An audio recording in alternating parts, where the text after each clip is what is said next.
শক্তি অর্জন করা এতটা কঠিন নয় যতটা শক্তি লাভ করার পরে সেই শক্তি সামলানো কঠিন হয়। কারণ যেই মানুষ শক্তি লাভ করে তার মনে গর্ববোধ জন্মায়, জন্মায় অহংকার, জন্মায় জেদ। তাই শক্তি প্রাপ্ত করার সাথে বিনম্র থাকাও অত্যন্ত আবশ্যক। আর এটা আমাদের শেখা উচিত বৃক্ষের থেকে। বৃক্ষ যা আমাদের ফল দেয়, বৃক্ষ যা যত ফল দেয় ততটাই ঝুঁকে যায়। আমরা পাথর মারি ওই বৃক্ষের থেকে ফল প্রাপ্ত করার জন্য। সেই পাথরের মার সহ্য করেও বৃক্ষ আমাদের ফল দেয়।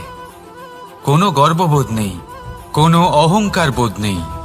আর সেই জন্য এই বৃক্ষের পুজো করা হয়। এটাই হলো মাহাত্ম্য শক্তির সাথে বিনম্রতার। যদি এই শক্তি সৃজন করে থাকে, সাহায্য করে থাকে, সম্বল হয়ে থাকে, তবেই সেই শক্তি উপযুক্ত। আর নয়তো সেই শক্তি একদিন আপনাকে আসক্ত অবশ্যই করবে। তাহলে শক্তি অবশ্যই অর্জন করুন, কিন্তু তার সাথে সেই শক্তি সামলানোর মতো বিবেকও আপনাকে অবশ্যই জাগ্রত করতে হবে। তাহলে আসুন আমার সাথে ভালোবেসে বলুন, রাধা রাধা।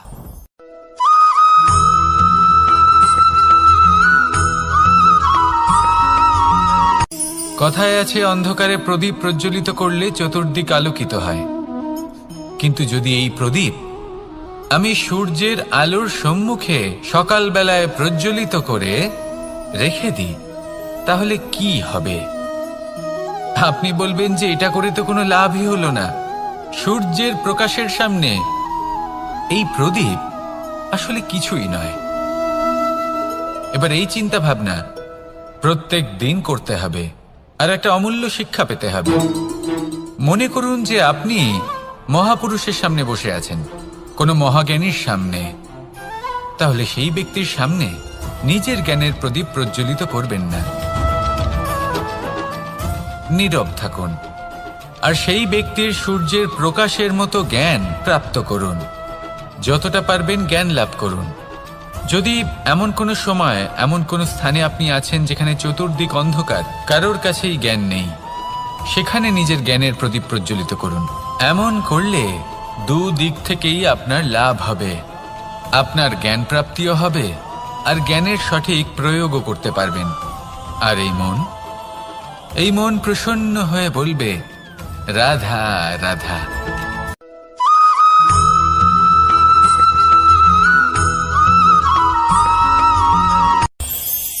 এই সংসারে আমরা প্রকাশ কোথা থেকে পাই? এর উত্তর বড়ই সরল। ভোরে যখন সূর্যোদয় হয় তখন প্রকাশের কিরণ আমাদের ঘরে এসে পৌঁছয়। এইভাবেই আমরা প্রকাশ লাভ করি। এবার এই প্রকাশের আলোতেই আমরা সারাদিনের কাজ সম্পন্ন করি। সন্ধে হয়ে যায়, সূর্যাস্তও হয়ে যায়। আর আমাদের ঘর যাতে অন্ধকার না হয় তার জন্য আমরা একটা প্রদীপ প্রজ্বলিত করি। এটাই ঘটে আমাদের জীবনেও। এবার প্রবাহমান আয়ুর সাথে আমরা আমাদের অন্তরে যদি একটা প্রদীপ প্রজ্বলিত করে নিই, তাহলে বিষয়টাই অন্যরকম হবে। এবার আপনি বলবেন, কোন প্রকাশের কথা বলছি যা আমাদের অন্তরে জাগ্রত করা সম্ভব? আমাদের আত্মার মাঝে প্রেমের প্রকাশ জাগ্রত করার কথা বলছি।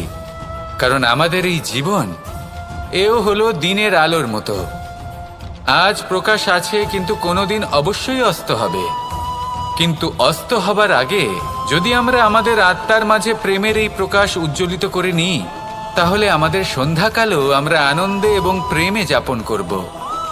তাহলে আসুন আর আমার সাথে ভালোবেসে বলুন, রাধা রাধা।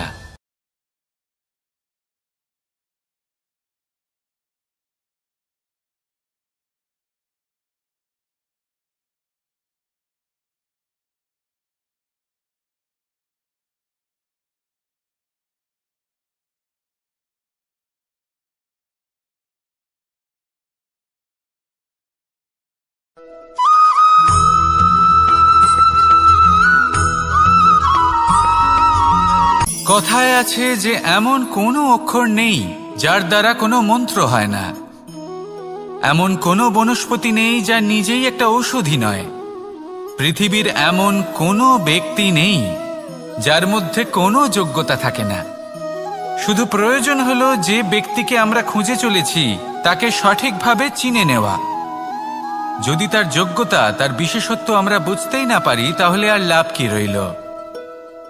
এই সংসারে এমন অনেক ব্যক্তি রয়েছেন যারা ছোট ছোট অসফলতার কারণে আপনাকে এটা বলে দেবে যে আপনি কোনো কাজের নন, আপনি হলেন মূর্খ, আপনি কিছুই করতে পারবেন না। এইসব কথায় কখনোই বিশ্বাস করবেন না, কারণ আপনি এবং প্রত্যেকটি জীব এই পরমাত্মা এবং এই প্রকৃতির সৃষ্টি, যা অত্যন্ত বিশেষ। যদি আপনাকে উদাহরণ দিই তাহলে একদিকে আছে তরোয়াল, একটা বড় লম্বা তরোয়াল যার দ্বারা যুদ্ধ করা যায়, জয়লাভ করা যায়। আর অন্যদিকে রয়েছে একটা ছোট্ট সূচ, কিন্তু যে কাজ একটা ছোট্ট সূচ করতে পারে তা একটা তরোয়াল দ্বারা সম্ভব নয়। এর অর্থ হলো এটাই যে প্রত্যেকটা রচনা অত্যন্ত অমূল্য এবং অত্যন্ত বিশেষ হয়। তাহলে বিশ্বাস রাখুন যে আপনি অত্যন্ত বিশেষ একজন, আর প্রেমের সাথে বলুন রাধা রাধা।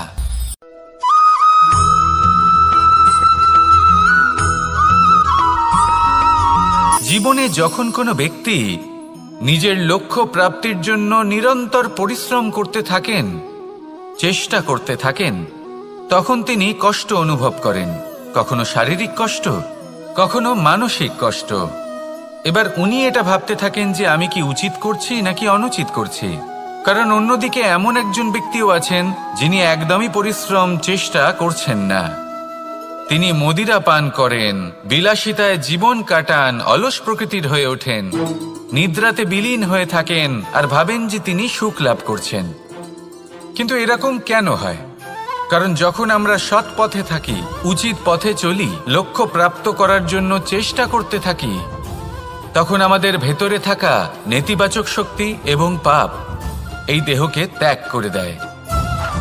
আর এই অনুভূতিটাই আমাদের দুঃখের অনুভূতি দেয়, কষ্ট দেয়। এবার সেখানে যদি আমরা কুপথে চলি, অনুচিত পথে চলতে থাকি, তাহলে আমাদের ভেতরে থাকা পুণ্য এবং ধনাত্মক শক্তি আমাদের দেহ ত্যাগ করে দেয়। আর এই অনুভূতির কারণেই আমরা সুখ অনুভব করি। কিন্তু কখনো ভাববেন যে এই সুখ বেশি সময় পর্যন্ত থাকে না। সেই জন্য সবসময় মনে রাখবেন, যদি আপনি জানেন যে এটাই আপনার লক্ষ্য, এটাই উচিত পথ, শুভ পথ, তাতে নিরন্তরভাবে এগিয়ে যেতে চেষ্টা করতে থাকুন। এই কষ্ট আপনাকে সুখের পরাকাষ্ঠায় কখন পৌঁছে দেবে তা আপনি জানতেই পারবেন না। আসুন আমার সাথে ভালোবেসে বলুন রাধা রাধা।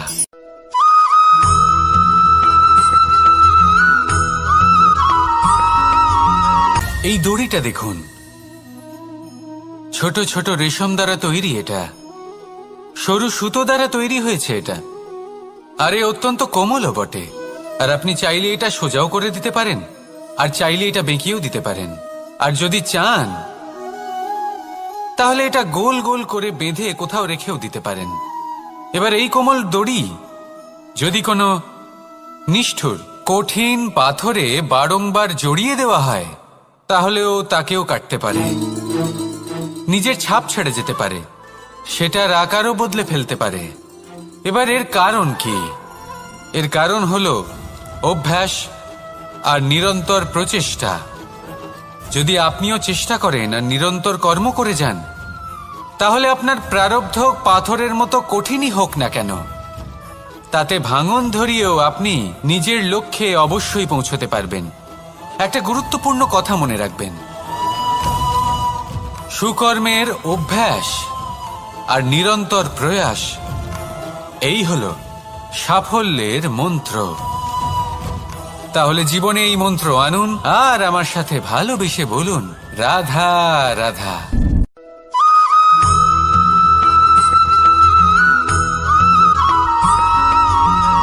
এই সংসারে কোনো বস্তু হোক বা ব্যক্তি হোক, তার একার গুরুত্ব কিন্তু খুব বেশি নয়। একটা উদাহরণ হিসেবে বৃষ্টির ফোঁটাকে ভেবে দেখুন। যদি একটি বৃষ্টির ফোঁটা হয় তাহলে তার খুব বেশি গুরুত্ব থাকে না, কিন্তু যখন সহস্র বৃষ্টির ফোঁটা মেঘের মধ্যে দিয়ে ঝরে পড়ে তখন সেটা বর্ষার রূপ ধারণ করে। সেই বর্ষা যা এই প্রকৃতিকে শান্ত করে। সেইভাবেই পাথরের ছোট টুকরো তার খুব বেশি গুরুত্ব থাকে না, কিন্তু যখন অসংখ্য পাথরের টুকরো একত্রিত হয় তখন তা পর্বতের আকার ধারণ করে। সেইভাবেই কিছু মানুষ যখন একত্রিত হন তখন তৈরি হয় পরিবার, কিছু পরিবার যখন একত্রিত হয় তখন তৈরি হয় সমাজ, যখন অনেক সংখ্যক সমাজ একত্রিত হয় তখন তৈরি হয় রাজ্য। এবার এই রাজ্যের সবথেকে গুরুত্বপূর্ণ ব্যক্তি হতে পারেন রাজা, কিন্তু তাও সেই রাজা একা কিছু করতে পারেন না। যুদ্ধ লড়ার সময় তারও নিজের সৈন্যদলকে প্রয়োজন পড়ে। কিন্তু এই সংসারে এমন একজন ব্যক্তি আছেন যিনি একাই সব কাজ করতে থাকেন, এবং সেই ব্যক্তি হলেন মা।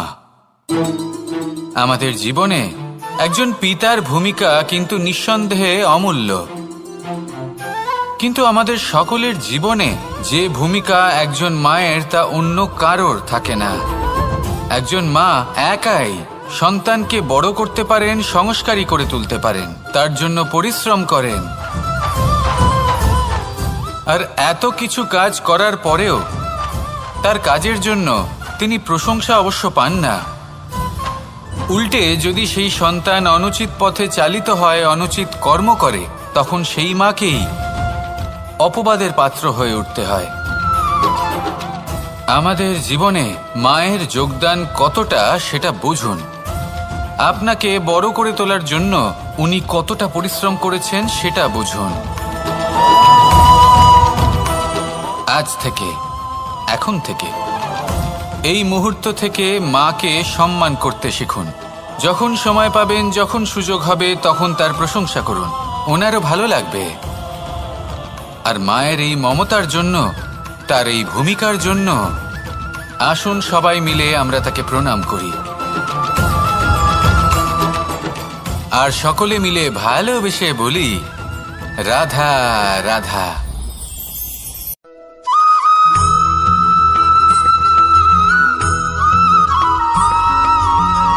আপনি কখনো কোনো বাজকে নিজের বাসা বানাতে দেখেছেন? এই বাজ যখনই কোনো বাসা বানায় তখন উঁচু গাছের ডালে বা কোনো পর্বতের শিখরে বাসা বানায়, অনেক উচ্চতায়, আর সেখানে তার সন্তানও জন্মগ্রহণ করে। যখন এই সন্তানেরা জন্মায় তখন এই বাজ খুবই ভালোবেসে এবং খুব সাবধানে এদের পালন পোষণ করে, নিজের ঠোঁট দিয়ে তাদের ঠোঁটে খাবার পরিবেশন করে। কিন্তু যেই সেই সন্তানেরা হৃষ্টপুষ্ট হয়ে যায় এবং সেই কথা বাজ নিজে বুঝতে পেরে যায়, সেই বাজ নিজেই সেই বাসা ছিন্ন ভিন্ন করে দেয়। সেই সন্তান যাদের সবেমাত্র ডানা গজিয়েছে, কিভাবে উড়তে হয় তারা জানে না, সেই সন্তানগুলিকে উচ্চতা থেকে ঠেলে দেয়। সেই সন্তান প্রথমে ভয়ভীত হয়ে যায়। তারা সামনে মৃত্যুকে দেখতে পেয়ে ভয়ের কারণে তাদের ডানা ঝাপটাতে থাকে, আর সেই প্রক্রিয়াতেই সেই সন্তানগুলি উড়তে শুরু করে দেয়। এবার এই ঘটনায় আমরা কি শিক্ষা পেতে পারি? এটাই, যদি আপনি মাতা পিতা হন তাহলে নিজের সন্তানকে অবশ্যই স্নেহ করুন, কিন্তু তাদেরকে নিজের আঁচলের তলায় বেঁধে রাখবেন না। যদি আপনি চান আপনার সন্তান জীবনে উন্নতি করুক, তাহলে নিজের মুঠো থেকে তাদের স্বতন্ত্র করে দিন, এই সংসারে সংঘর্ষ করতে দিন। সেই সন্তান নিজেই বুঝতে পারবে যে জন্মের সময় পাওয়া ডানা কি করে ব্যবহার করতে হয়। আর আপনার চোখের সামনে আপনার সন্তান এই আকাশে উড়তে থাকবে। তাহলে আসুন আমার সাথে ভালোবেসে বলুন রাধা রাধা।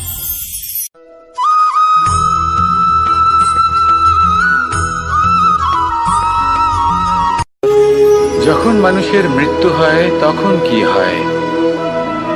অনেক সংখ্যক মানুষ শোক পালন করতে চলে আসেন।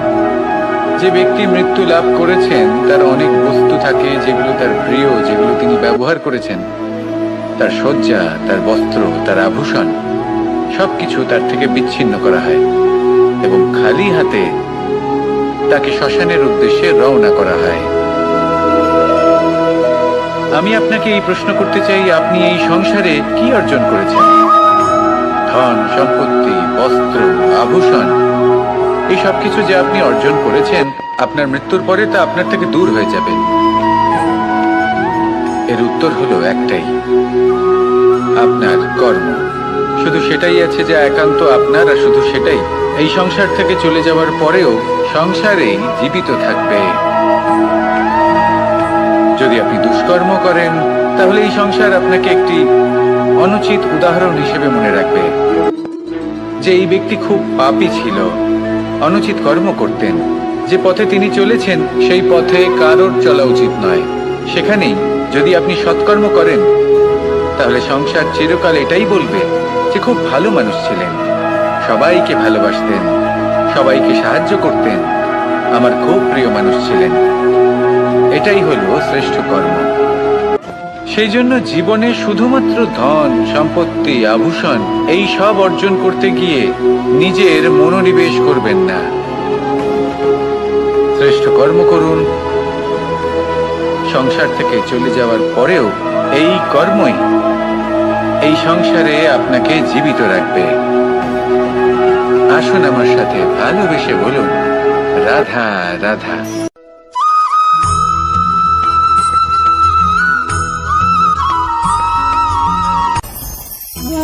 ভোজন। এবার ভোজন সংগ্রহ করার জন্য মানুষ কি না করেন, সবসময় চেষ্টা করতে থাকেন। ফসল উৎপাদনের জন্য অনেক পরিশ্রম করতে থাকেন, কিন্তু অনেক সময় অনেক পরিশ্রম করার পরেও ফসল ভালো উৎপাদন হয় না। এর কারণ কি? কারণ হলো এটাই যে আপনি পরিশ্রম হয়তো অনেক করেছেন, কিন্তু আপনার নজর তো সেই বীজের দিকে ছিলই না যা আপনি রোপণ করেছেন। সেই জন্য সব সময় কোনো বীজ রোপণ করার আগে তাকে পরখ করে দেখুন, তা অত্যন্ত আবশ্যক। আর সেইভাবেই যখনই কোনো কর্মের প্রশ্ন আসে, তাহলে সেখানে শুধুমাত্র পরিশ্রম যথেষ্ট নয়। সেই কাজের প্রতি আপনার কর্তব্য কি, আপনার উদ্দেশ্য কি, সেটা জানা হলো অত্যন্ত গুরুত্বপূর্ণ। তাই কর্ম করুন, কিন্তু সেই কর্মের প্রতি আপনার যা উদ্দেশ্য তার মাহাত্ম্য বুঝতে চেষ্টা করুন। তাহলে আসুন আমার সাথে ভালোবেসে বলুন, রাধা রাধা।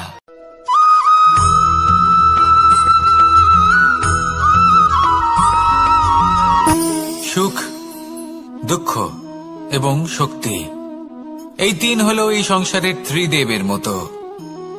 আমাদের জীবনে যা কিছু ঘটছে এই তিনটির ভিত্তির উপরেই হচ্ছে। আসলে এই সংসারের একটা নিয়ম আছে, যখনই আপনি কিছু লাভ করেন, এই সংসার আপনার পরীক্ষা নেয়। এটা জানার জন্য আপনার পরীক্ষা নেয় যে আপনি যা কিছুই লাভ করেছেন, আপনি কি আদৌ সেটার যোগ্য কিনা। ঠিক সেইভাবেই এই সুখ, দুঃখ এবং শক্তি আপনার পরীক্ষা নিয়ে থাকে। যখন সুখ আসে তখন সে আপনার পরীক্ষা নেয় যে আপনার মধ্যে অহংবোধ জাগ্রত হয়নি তো। যদি অহংবোধ চলে আসে তাহলে সুখ সেখানেই সঙ্গ ত্যাগ করে। দুঃখ আপনার ধৈর্যের পরীক্ষা নিতে থাকে, আর যদি আপনার মধ্যে ধৈর্য না থাকে তাহলে এটা আপনাকে আরো বেশি দুঃখের গভীর অন্ধকারে ঠেলে দেবে। সেখানে শক্তি পরীক্ষা নেয় আপনার বিনম্রতার। যদি আপনি বিনম্র না হন, তাহলে হয় এই শক্তি আপনার সঙ্গ ত্যাগ করবে, নয় এই শক্তি বিনম্রতার অভাবে আপনার পতনের কারণ হতে পারে।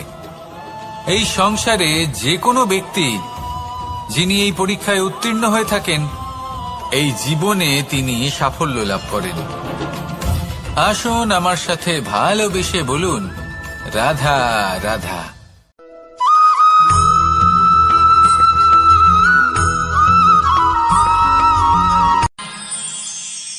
আমরা সবাই সূর্যকে সম্মান কেন করি? কারণ আমরা জানি যে সন্ধেবেলা যখন সূর্যাস্ত হবে তখন শুধুমাত্র অন্ধকার বাকি থাকবে। ঠিক কিছুটা এরকমই হয় আমাদের মাতা পিতাও, যিনি আমাদের জন্ম দেন, আমাদের ভরণ পোষণ করেন, আমাদের বড় করেন, আমাদের প্রেম প্রদান করেন। কখনো কখনো তাদের মুখ থেকে কটু কথা নিঃসৃত হয়, আমাদের দুঃখ হয়, কিন্তু তখন আমাদের এটা বোঝা উচিত এগুলি নিঃসৃত হচ্ছে আমাদেরই মঙ্গলের জন্য।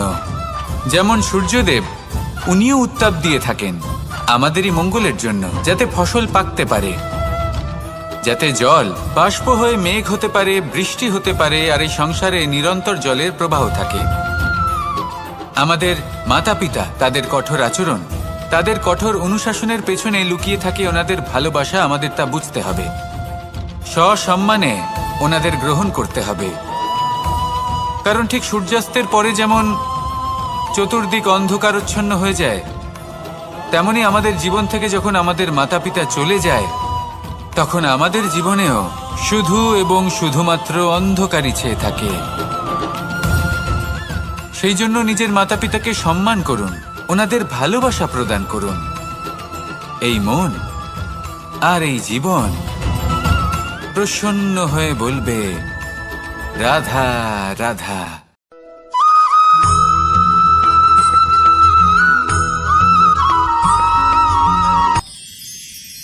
মানুষ তার জীবনে দুই ধরনের পরিস্থিতিকে খুব ভয় পায়।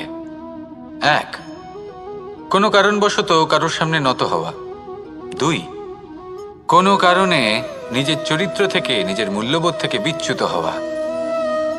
এবার কেন হয় এরকম যে কথায় কথায় কারোর সামনে নত হতে হয়? কেন বারংবার নিজের চরিত্র থেকে চ্যুত হতে হয়? এরকম কেন হয়? এটা তখনই হয় যখন আমাদের শিক্ষা এবং মূল্যবোধের অভাব থাকে। যদি মানুষের মধ্যে প্রকৃত শিক্ষা থাকে, তাহলে এই সংসারে কোনো সময় এবং কারোর সামনেই নত হওয়ার কোনো প্রয়োজন নেই। যদি মানুষের মধ্যে মূল্যবোধ থাকে, তাহলে তাকে নিজের মূল্যবোধ বা চরিত্র থেকে বিচ্যুত হতে হয় না, তা সে যাই হয়ে যাক না কেন। কোনো বালককে যদি জন্ম থেকেই সুশিক্ষার অধিকারী করা হয়, শিক্ষিত করা হয়, মূল্যবোধের অধিকারী করা হয়, তবে সে এই সংসারে এমন কর্ম করবে যাতে সে নিজেকে, নিজের পরিবারকে, সমগ্র সমাজকে গর্বিত করতে পারে। শিক্ষা লাভ করুন, মূল্যবোধ লাভ করুন, এবং আমার সাথে ভালোবেসে বলুন, রাধা রাধা।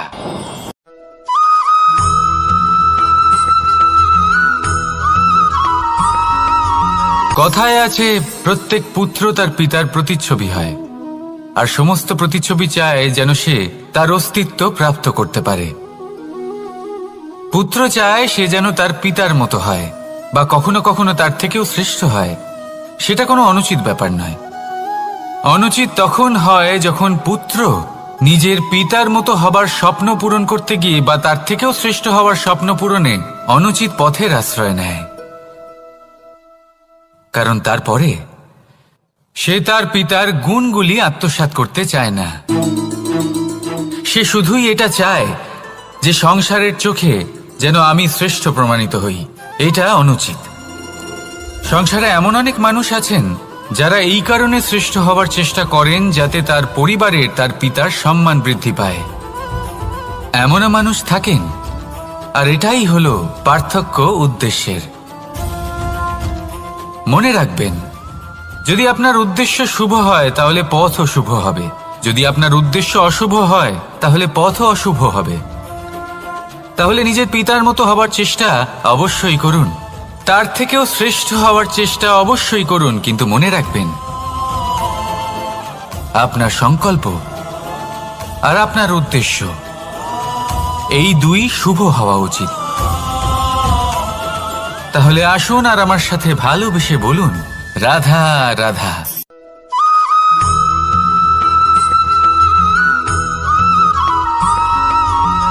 এই সংসারের সব থেকে গুরুত্বপূর্ণ তত্ত্ব কোনটা?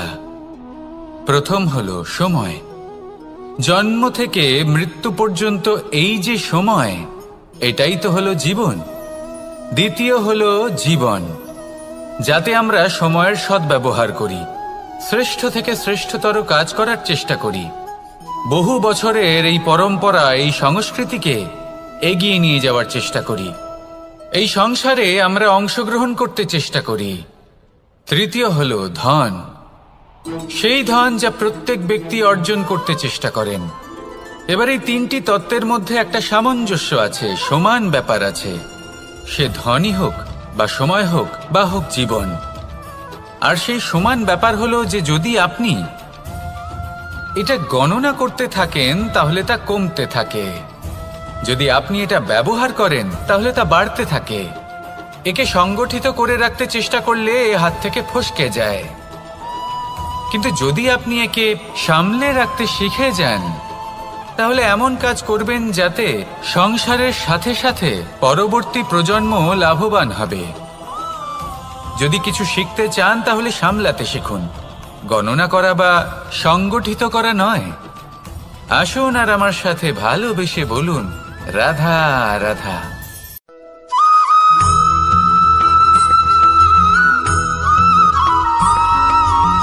পঞ্চতত্ত্বের মধ্যে দ্বিতীয় তত্ত্ব হল ধরণী, ভূমি, যাকে আমরা ধরণী মাতা বলি।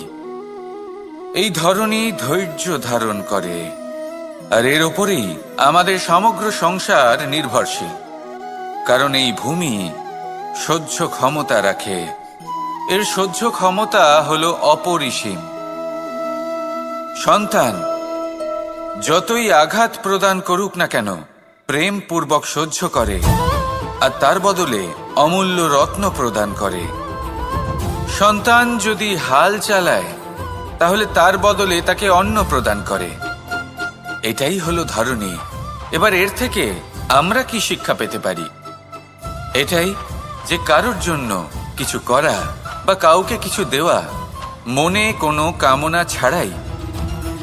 আর এই কথাটা বুঝে যান, যদি কারোর জন্য কামনা না রেখে বা কোনো পাওয়ার আশা না রেখে কারোর জন্য কিছু করেন বা কারোকে কিছু দেন, যদি এটা আপনি শিখতে পারেন তবে আপনি ভালোবাসতে শিখে গেছেন। আর সেই জন্যই এই ধরিত্রীকে মাতা বলা হয়।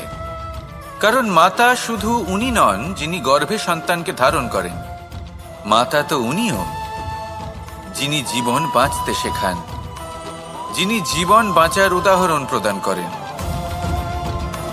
তাহলে ধরণীর থেকে এই নিঃস্বার্থ ভাব শিখুন, নিঃস্বার্থ ভালোবাসা শিখুন, আর এই ভালোবাসার সাথেই বলুন, রাধা রাধা।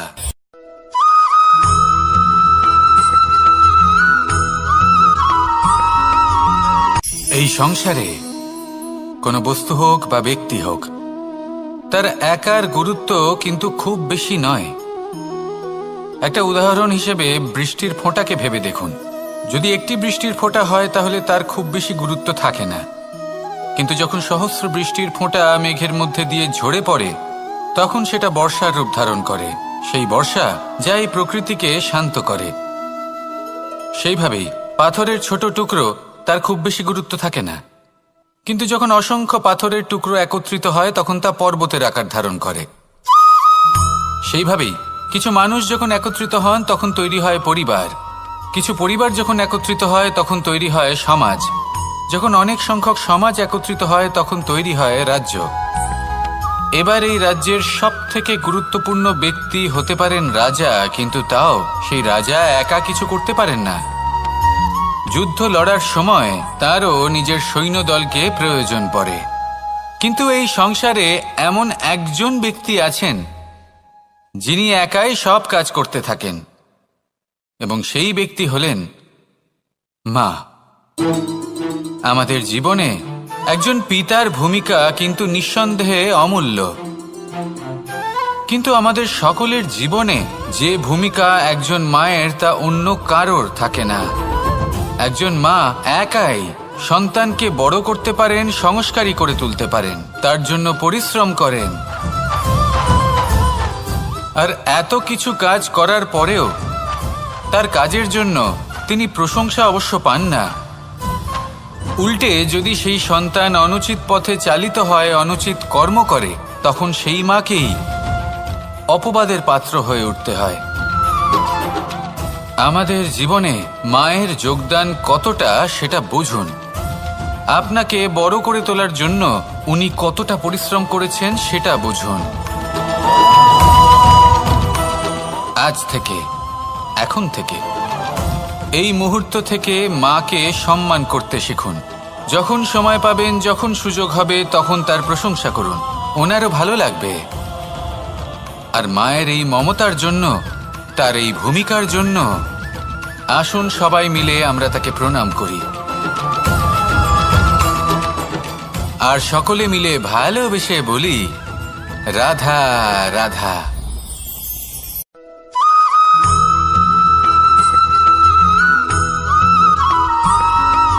মানুষের একটি সমস্যা আছে যে মানুষ সাফল্যকে মাপতে থাকেন, লক্ষ্যপ্রাপ্তিকে মাপতে থাকেন এবং তার তুলনা করতে থাকেন যে ও এত কিছু পেল আর আমি পেলাম না, ওর কাছে এত কিছু আছে কিন্তু আমার কাছে নেই। এই তুলনা করার জন্য ওনারা দুঃখী হয়ে পড়েন, নিরাশ হয়ে পড়েন। তাই আমি একটা প্রশ্ন করছি যে এটা কি উচিত?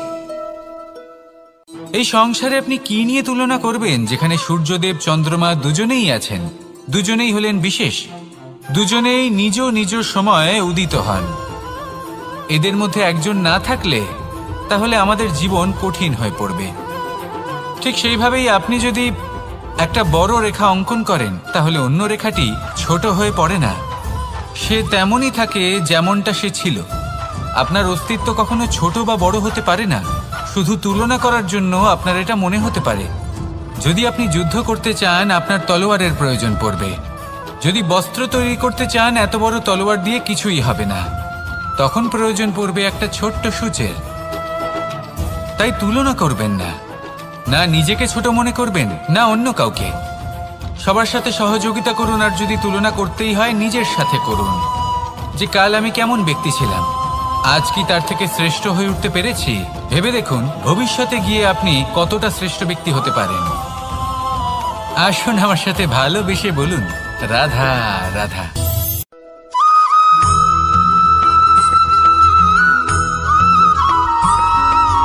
জীবনে অগ্রসর হওয়ার জন্য আমাদের কাকে প্রয়োজন হয়? মাতা পিতা, বন্ধু, প্রেম, সাহায্য, অর্থ, পরিশ্রম, আশা। ভিন্ন ভিন্ন মানুষ ভিন্ন ভিন্ন বিকল্প চয়ন করে। যদি আমি আপনাকে বলি তাহলে জয় আর পরাজয়ের মন্ত্র দুটো শব্দের উপর নির্ভর করে, মেনে নেওয়া আর দৃঢ় হওয়া। যদি মেনে নেন তাহলে হেরে যাবেন, যদি দৃঢ় হন তাহলে নিশ্চিত রূপে জয়ী হবেন। যদি কখনো আপনি ক্লান্ত হয়ে ওঠেন, আপনি দুঃখী হন, পুরোপুরি ভেঙে পড়েছেন, তখন মেনে নেবেন না যে আপনি ভেঙে পড়েছেন, নয়তো হেরে যাবেন। তখন উল্টে স্থির করবেন যে যাই হয়ে যাক না কেন আমি জয়ী হবই। আর আপনি দেখবেন যে জয় নিশ্চিত রূপে আপনার কাছেই আসবে। তাহলে এই কথা মনে রাখবেন আর আমার সাথে ভালোবেসে বলবেন, রাধা রাধা।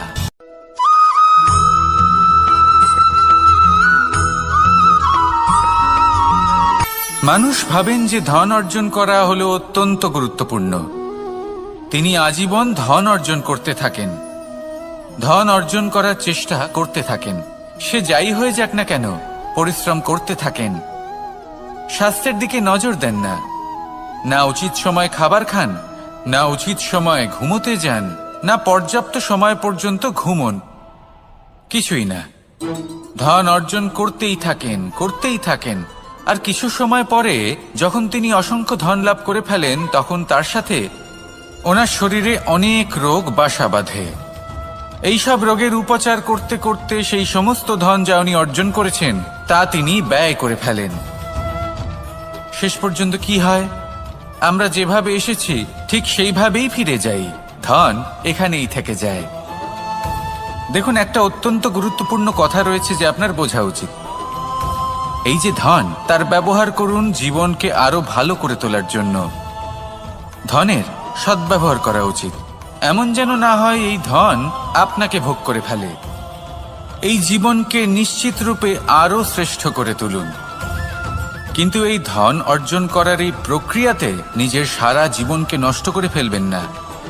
এই জীবন উপভোগ করতে শিখুন আর আমার সাথে ভালোবেসে বলুন, রাধা রাধা।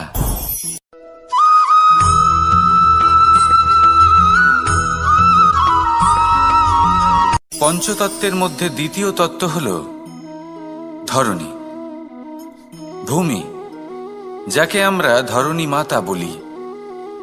এই ধরণী ধৈর্য ধারণ করে, আর এর ওপরেই আমাদের সমগ্র সংসার নির্ভরশীল।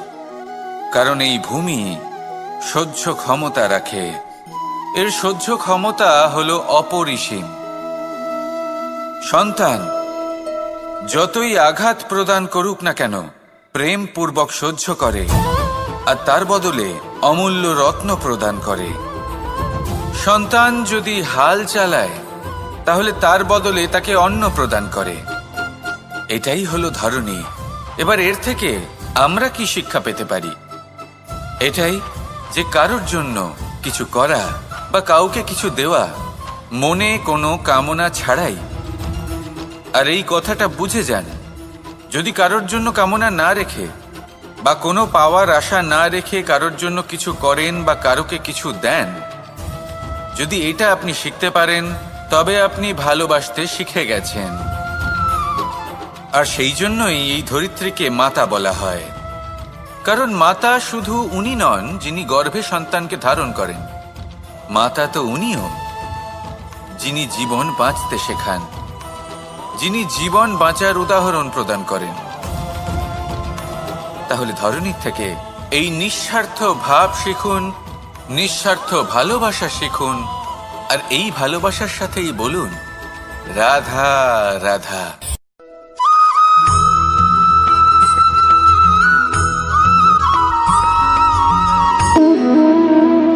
সম্পর্ক হলো আমাদের জীবনের একটি আধার।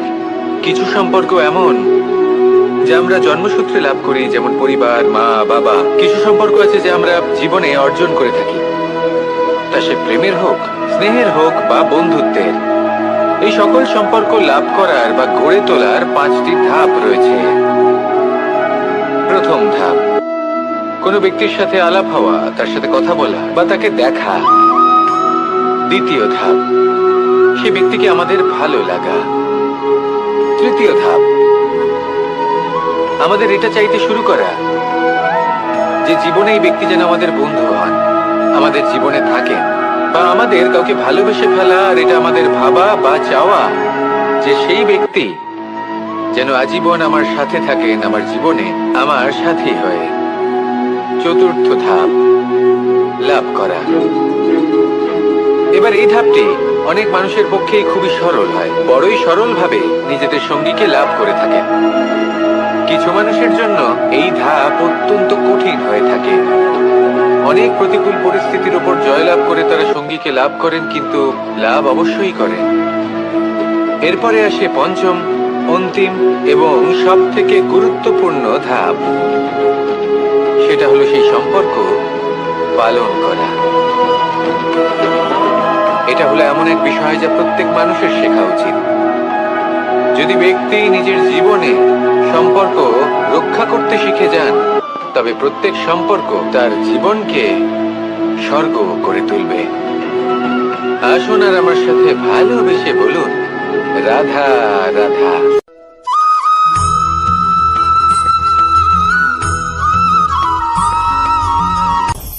আপনি কখনো পর্বতের শিখরে উঠেছেন? আপনি দেখতে পাবেন পর্বতের পদতলে প্রচুর সুন্দর ফুল রয়েছে, সবুজ বনানী রয়েছে। যত আপনি ওপরে উঠতে থাকবেন, তত ফুল কমতে থাকবে, সবুজ বনানী কমতে থাকবে। আরো কিছুটা ওপরে উঠলে কাঁটা জাতীয় গাছ দেখতে পাবেন, শুকনো গাছ দেখতে পাবেন। আরো যদি ওপরে ওঠেন তাহলে পাষাণ দেখতে পাবেন। আরো ওপরে উঠলে হিমখণ্ড দেখতে পাবেন। এই যে পর্বত, তা মনুষ্য জীবনের সবথেকে উত্তম উদাহরণ। মানুষ যখন সাফল্যের শিখরে পৌঁছতে চান, মহানুভবতার শিখরে পৌঁছতে চান, পথে যত আস্তে আস্তে উপরে উঠতে থাকেন, ততই ভৌতিক বস্তু তার থেকে বিচ্ছিন্ন হতে থাকে। যদি তিনি সেই ভৌতিক বস্তুগুলি ত্যাগ না করতে পারেন, তাহলে কখনোই সেই স্থানে পৌঁছতে পারবেন না। আর মানুষ যদি উচিত ত্যাগ করতে পারেন, পথে অগ্রসর হতে থাকেন, এগোতে থাকেন, তাহলে একদিন না একদিন তিনি মহানুভবতার, জ্ঞানের, সাফল্যের হিমের স্বাদ অবশ্যই লাভ করবেন। মনে রাখবেন, মানব জীবনে ত্যাগ হলো অত্যন্ত গুরুত্বপূর্ণ অংশ। আসুন আমার সাথে ভালোবেসে বলুন, রাধা রাধা।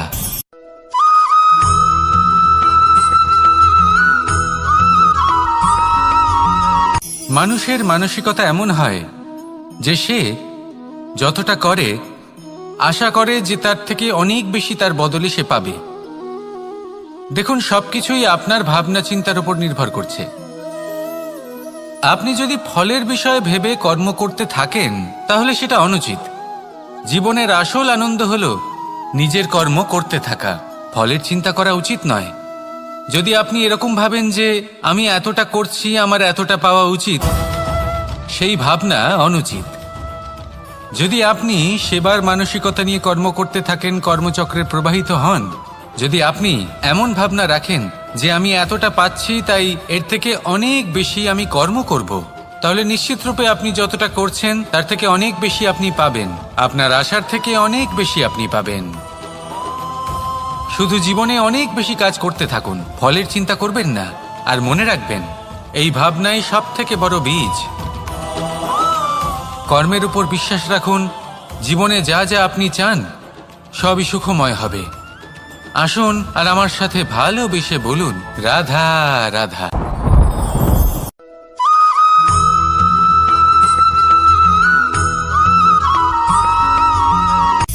সূচের শেষে একটি ছিদ্র থাকে যার দ্বারা আমরা এই সুতো পরাতে পারি, আর তারপর সূচের সাহায্যে এই সুতো দিয়ে বস্ত্র সেলাই করা যায়।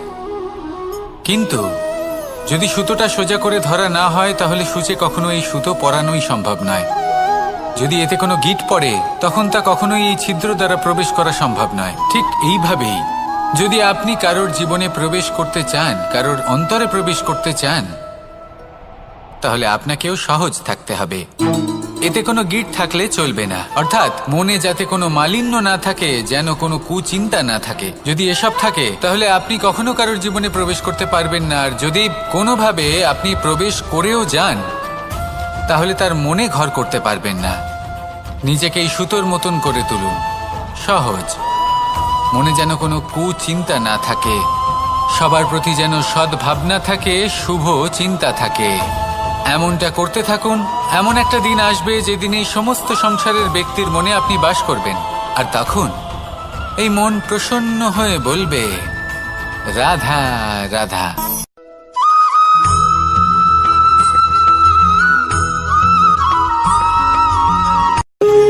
যখন মানুষের মৃত্যু হয় তখন কি হয়? অনেক সংখ্যক মানুষ শোক পালন করতে চলে আসেন।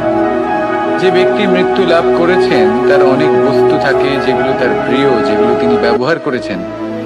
তার শয্যা, তার বস্ত্র, তার আভূষণ সবকিছু তার থেকে বিচ্ছিন্ন করা হয় এবং খালি হাতে তাকে শ্মশানের উদ্দেশ্যে রওনা করা হয়। আমি আপনাকে এই প্রশ্ন করতে চাই, আপনি এই সংসারে কি অর্জন করেছেন? ধন সম্পত্তি, বস্ত্র, আভূষণ, এই সবকিছু যে আপনি অর্জন করেছেন, আপনার মৃত্যুর পরে তা আপনার থেকে দূর হয়ে যাবে। এর উত্তর হলো একটাই, আপনার কর্ম। শুধু সেটাই আছে যা একান্ত আপনার, আর শুধু সেটাই এই সংসার থেকে চলে যাওয়ার পরেও সংসারেই জীবিত থাকবে। যদি আপনি দুষ্কর্ম করেন তাহলে এই সংসার আপনাকে একটি অনুচিত উদাহরণ হিসেবে মনে রাখবে যে এই ব্যক্তি খুব পাপী ছিল, অনুচিত কর্ম করতেন। যে পথে তিনি চলেছেন সেই পথে কারোর চলা উচিত নয়। সেখানেই যদি আপনি সৎকর্ম করেন তাহলে সংসার চিরকাল এটাই বলবে যে খুব ভালো মানুষ ছিলেন, সবাইকে ভালোবাসতেন, সবাইকে সাহায্য করতেন, আমার খুব প্রিয় মানুষ ছিলেন। এটাই হলো শ্রেষ্ঠ কর্ম।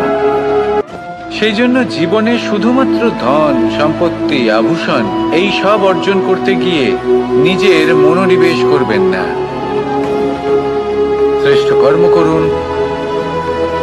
সংসার থেকে চলে যাওয়ার পরেও এই কর্মই এই সংসারে আপনাকে জীবিত রাখবে। আসুন আমার সাথে ভালোবেসে বলুন, রাধা রাধা।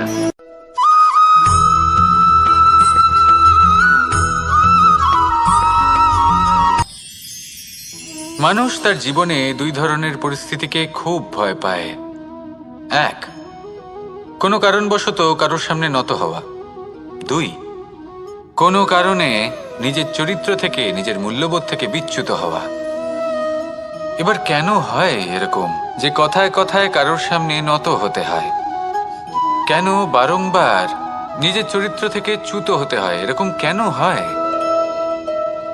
এটা তখনই হয় যখন আমাদের শিক্ষা এবং মূল্যবোধের অভাব থাকে। যদি মানুষের মধ্যে প্রকৃত শিক্ষা থাকে তাহলে এই সংসারে কোনো সময় এবং কারোর সামনেই নত হওয়ার কোনো প্রয়োজন নেই।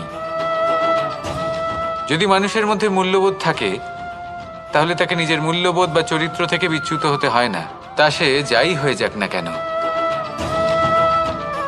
কোনো বালককে যদি জন্ম থেকেই সুশিক্ষার অধিকারী করা হয়, শিক্ষিত করা হয়, মূল্যবোধের অধিকারী করা হয়, তবে সে এই সংসারে এমন কর্ম করবে যাতে সে নিজেকে, নিজের পরিবারকে, সমগ্র সমাজকে গর্বিত করতে পারে।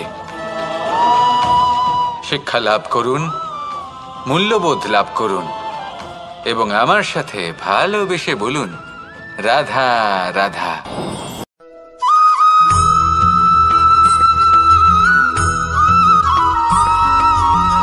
কথায় আছে যে এমন কোনো অক্ষর নেই যার দ্বারা কোনো মন্ত্র হয় না। এমন কোনো বনস্পতি নেই যা নিজেই একটা ঔষধি নয়। পৃথিবীর এমন কোনো ব্যক্তি নেই যার মধ্যে কোনো যোগ্যতা থাকে না। শুধু প্রয়োজন হলো যে ব্যক্তিকে আমরা খুঁজে চলেছি তাকে সঠিকভাবে চিনে নেওয়া। যদি তার যোগ্যতা, তার বিশেষত্ব আমরা বুঝতেই না পারি তাহলে আর লাভ কি রইল?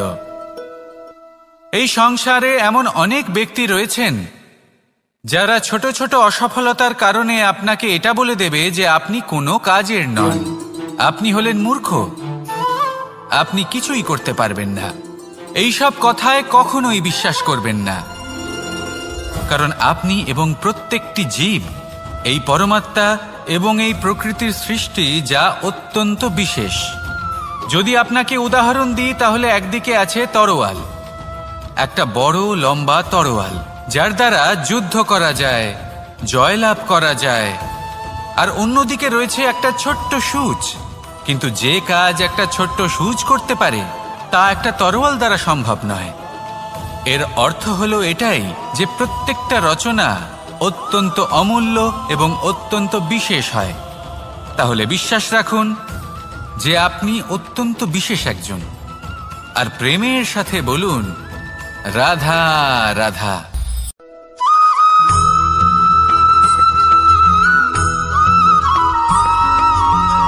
এই সংসারে কোনো বস্তু হোক বা ব্যক্তি হোক, তার একার গুরুত্ব কিন্তু খুব বেশি নয়। একটা উদাহরণ হিসেবে বৃষ্টির ফোঁটাকে ভেবে দেখুন। যদি একটি বৃষ্টির ফোঁটা হয় তাহলে তার খুব বেশি গুরুত্ব থাকে না, কিন্তু যখন সহস্র বৃষ্টির ফোঁটা মেঘের মধ্যে দিয়ে ঝরে পড়ে তখন সেটা বর্ষার রূপ ধারণ করে। সেই বর্ষা যা এই প্রকৃতিকে শান্ত করে। সেইভাবেই পাথরের ছোট টুকরো, তার খুব বেশি গুরুত্ব থাকে না, কিন্তু যখন অসংখ্য পাথরের টুকরো একত্রিত হয় তখন তা পর্বতের আকার ধারণ করে। সেইভাবেই কিছু মানুষ যখন একত্রিত হন তখন তৈরি হয় পরিবার, কিছু পরিবার যখন একত্রিত হয় তখন তৈরি হয় সমাজ, যখন অনেক সংখ্যক সমাজ একত্রিত হয় তখন তৈরি হয় রাজ্য। এবার এই রাজ্যের সবথেকে গুরুত্বপূর্ণ ব্যক্তি হতে পারেন রাজা, কিন্তু তাও সেই রাজা একা কিছু করতে পারেন না।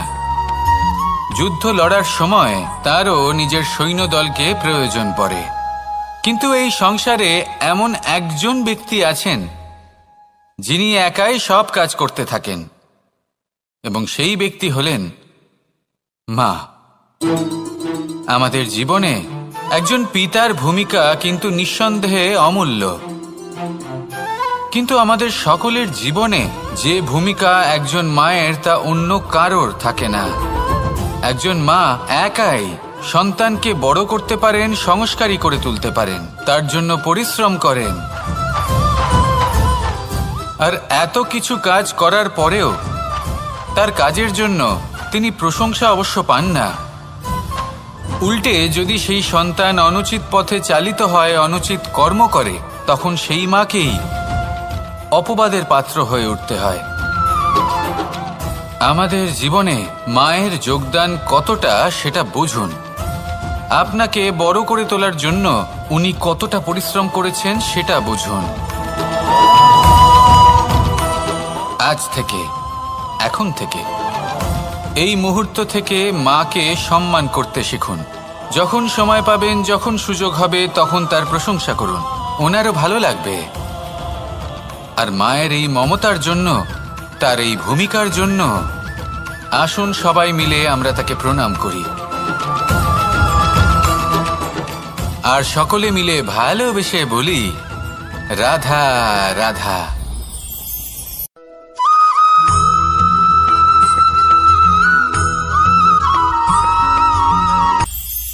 এটা হলো ধান গাছ। এর থেকে যে চাল উৎপন্ন হয় তা মানুষ গ্রহণ করেন।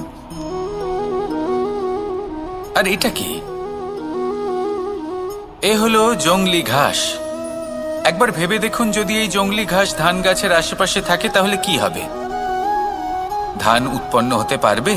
তা উৎকৃষ্ট হতে পারবে? আমরা কি তা গ্রহণ করতে পারবো? কখনোই নয়। এই জংলি ঘাস ধানকে নষ্ট করে দেবে, কিন্তু নিজে জীবিত থাকবে। এটাই হলো আজকের শিক্ষা। এই সংসারে যদি আপনি নীতির পথে চলতে চান, উচিত কর্ম করতে চান, সংসারকে সেবা করতে চান, তাহলে জংলি ঘাসের মতো ব্যক্তিদের থেকে সবসময় দূরে থাকতে হবে।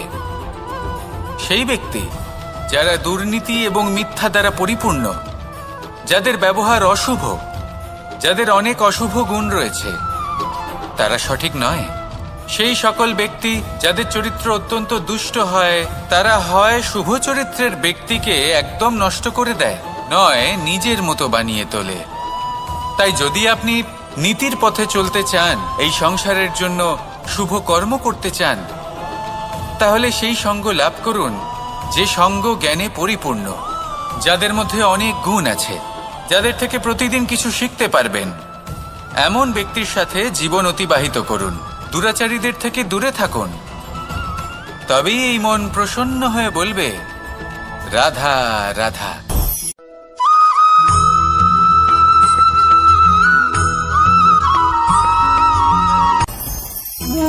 ভোজন। এবার ভোজন সংগ্রহ করার জন্য মানুষ কি না করেন, সব সময় চেষ্টা করতে থাকেন। ফসল উৎপাদনের জন্য অনেক পরিশ্রম করতে থাকেন, কিন্তু অনেক সময় অনেক পরিশ্রম করার পরেও ফসল ভালো উৎপাদন হয় না। এর কারণ কি? কারণ হলো এটাই যে আপনি পরিশ্রম হয়তো অনেক করেছেন, কিন্তু আপনার নজর তো সেই বীজের দিকে ছিলই না যা আপনি রোপণ করেছেন। সেই জন্য সব সময় কোনো বীজ রোপণ করার আগে তাকে পরখ করে দেখুন। তা অত্যন্ত আবশ্যক। আর সেইভাবেই যখনই কোনো কর্মের প্রশ্ন আসে, তাহলে সেখানে শুধুমাত্র পরিশ্রম যথেষ্ট নয়। সেই কাজের প্রতি আপনার কর্তব্য কি, আপনার উদ্দেশ্য কি, সেটা জানা হলো অত্যন্ত গুরুত্বপূর্ণ। তাই কর্ম করুন, কিন্তু সেই কর্মের প্রতি আপনার যা উদ্দেশ্য তার মাহাত্ম্য বুঝতে চেষ্টা করুন। তাহলে আসুন আমার সাথে ভালোবেসে বলুন, রাধা রাধা।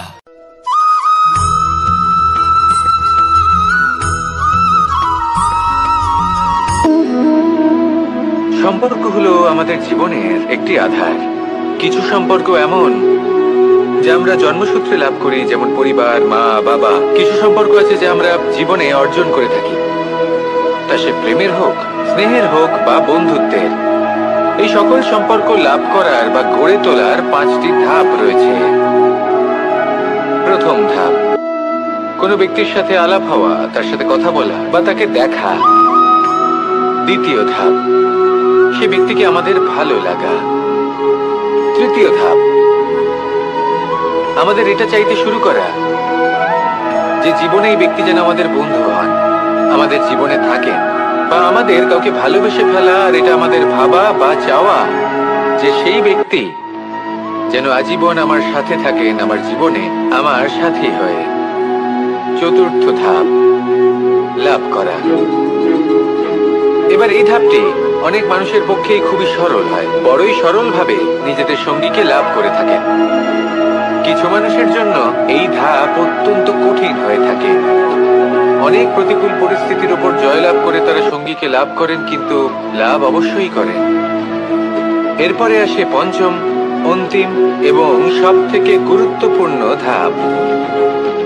সেটা হলো সেই সম্পর্ক পালন করা।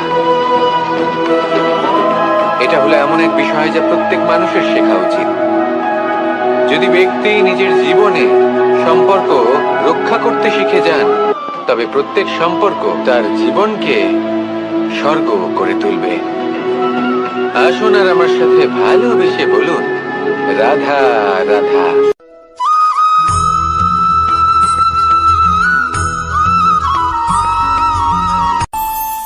আমাদের মনে যখন কোনো প্রশ্ন ওঠে, কোনো দ্বন্দ্ব জাগে, তখন আমরা যাই আমাদের গুরুর কাছে, আমাদের আরাধ্যের কাছে গিয়ে জিজ্ঞেস করি।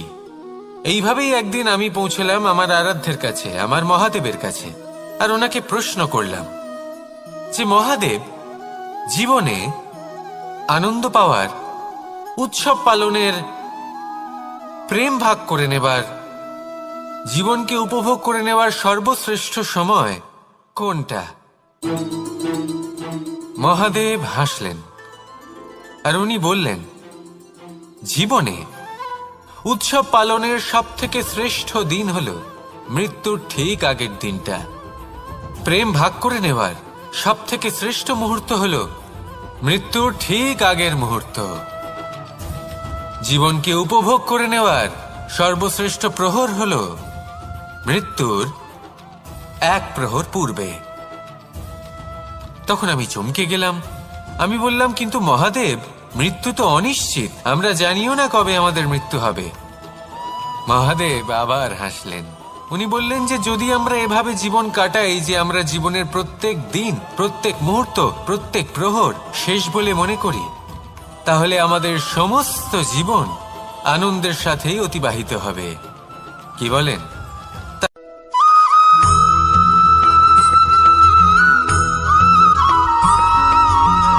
এই সংসারে কোনো বস্তু হোক বা ব্যক্তি হোক, তার একার গুরুত্ব কিন্তু খুব বেশি নয়। একটা উদাহরণ হিসেবে বৃষ্টির ফোঁটাকে ভেবে দেখুন। যদি একটি বৃষ্টির ফোঁটা হয় তাহলে তার খুব বেশি গুরুত্ব থাকে না, কিন্তু যখন সহস্র বৃষ্টির ফোঁটা মেঘের মধ্যে দিয়ে ঝরে পড়ে, তখন সেটা বর্ষার রূপ ধারণ করে। সেই বর্ষা যা এই প্রকৃতিকে শান্ত করে। সেইভাবেই পাথরের ছোট টুকরো, তার খুব বেশি গুরুত্ব থাকে না, কিন্তু যখন অসংখ্য পাথরের টুকরো একত্রিত হয় তখন তা পর্বতের আকার ধারণ করে। সেইভাবেই কিছু মানুষ যখন একত্রিত হন তখন তৈরি হয় পরিবার, কিছু পরিবার যখন একত্রিত হয় তখন তৈরি হয় সমাজ, যখন অনেক সংখ্যক সমাজ একত্রিত হয় তখন তৈরি হয় রাজ্য। এবার এই রাজ্যের সব থেকে গুরুত্বপূর্ণ ব্যক্তি হতে পারেন রাজা, কিন্তু তাও সেই রাজা একা কিছু করতে পারেন না। যুদ্ধ লড়ার সময় তারও নিজের সৈন্যদলকে প্রয়োজন পড়ে। কিন্তু এই সংসারে এমন একজন ব্যক্তি আছেন যিনি একাই সব কাজ করতে থাকেন, এবং সেই ব্যক্তি হলেন মা।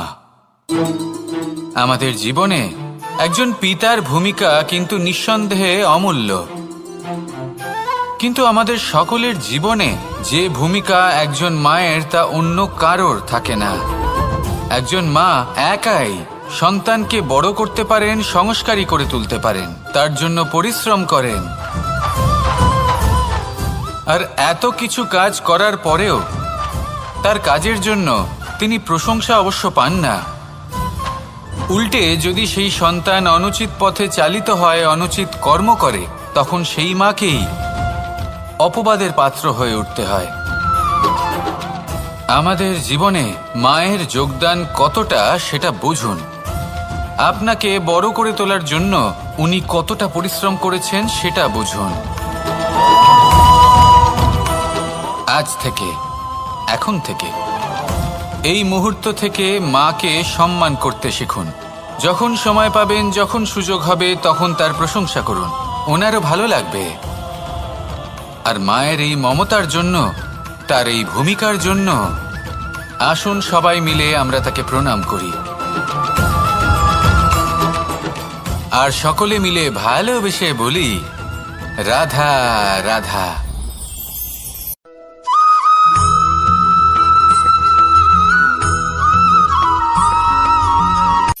এই সংসারে সাফল্য লাভ করার জন্য জ্ঞানের প্রয়োজন হয়, পরিশ্রমের প্রয়োজন হয়, দৃঢ় নিষ্ঠার প্রয়োজন হয়, নিরন্তর চেষ্টা করা প্রয়োজনীয়।